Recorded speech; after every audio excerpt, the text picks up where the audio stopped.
Recently, the character Miles Morales has undergone some controversy among Spider-Man fans. With the release of the new Spider-Man game, there has been the announcement that Miles Morales will be taking the mantle from Peter as the new Spider-Man. Sounds simple enough, right?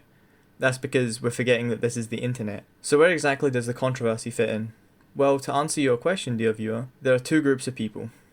One who believe that it's okay, and another that believe it to be partially okay, I suppose. What I mean by this is that some people don't mind Miles Morales becoming the new Spider-Man, but they do mind him actually being called Spider-Man. Now, this all seems quite silly, I know, but it's going much deeper than this. So without any more delays, let's look at what's going on with Miles Morales. Back when the first Spider-Man Into the Spider-Verse movie released, there was very little, if any, backlash towards Miles holding the title of Spider-Man via the name of the movie. Perhaps there was no backlash because while the movie's title refers to him as Spider-Man, the characters in the movie generally don't. Now, I haven't seen the newest one yet, so I can't speak on that, but when the new Spider-Man game came out, that's when the Miles Morales is Miles Morales statement came into fruition. The statement, to those who hadn't looked deep into the subject or knew nothing about what was going on, would of course seem like a no-brainer.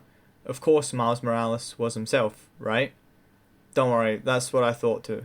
Well, as it turns out, people don't like the idea of Miles becoming the new Spider-Man. Now, a lot of people claim that the reason such people were against it was due to racism or something along those lines. Now, I doubt that most of the issue lies in racism, but I'm at a point where I can understand both sides of the argument. I get that Miles is going to be the new Insomniac Spider-Man, which I'm personally fine with. However, I tend to disagree that Miles Morales is taking the title of the Spider-Man. I think that's what so many people mean when they say Miles Morales is Miles Morales. I know it's a bit confusing, so let me explain.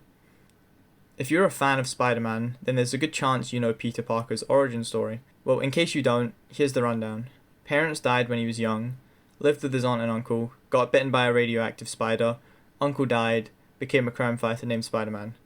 So the whole point of his origin story is that due to every event happening the way it did, it created a completely different person. Spider-Man is everything Peter wasn't. He's a hero, he's popular and funny, compared to Peter who's weak, a victim of bullying and a nerd. So in many different ways, Spider-Man is his own character that was born from the events unfolding as they specifically did in Peter's origin. But what does any of that have to do with Miles Morales? Well, Miles has his own origin story, and it's different to Peter's. Miles Morales goes through his own trials and tribulations like every superhero, so just like any superhero, the writers should respect him enough as a character to give him his own identity, instead of adopting the Spider-Man persona. I'm in full agreement with anyone who says Miles will make a good Spider-Man, because of course, how could he not? He's an awesome character, but that's just it. He is his own character, hence the phrase, Miles Morales is Miles Morales. Personally though, as a huge fan of the Spider-Man games, I'm quite interested to see where they take Miles throughout his story. I can't help but wish we got a Peter Parker trilogy first, however. Then perhaps we could get our Miles Morales trilogy. I know Spider-Man 2 has recently come under fire for a lot more than the Miles Morales controversy, but I thought instead of speaking about those issues that I don't really care about, I'd rather discuss this one with you because it's one I found most interesting. So, I know it's a fairly short one, but that's about all there is to discuss. I hope you enjoyed the video. Please like and subscribe, it really goes a long way in helping me out. For now though, I'll leave you with a clip of Melanie Mack on the Miles Morales controversy being articulated in a more poetic manner than I ever could. Miles Morales is Miles Morales.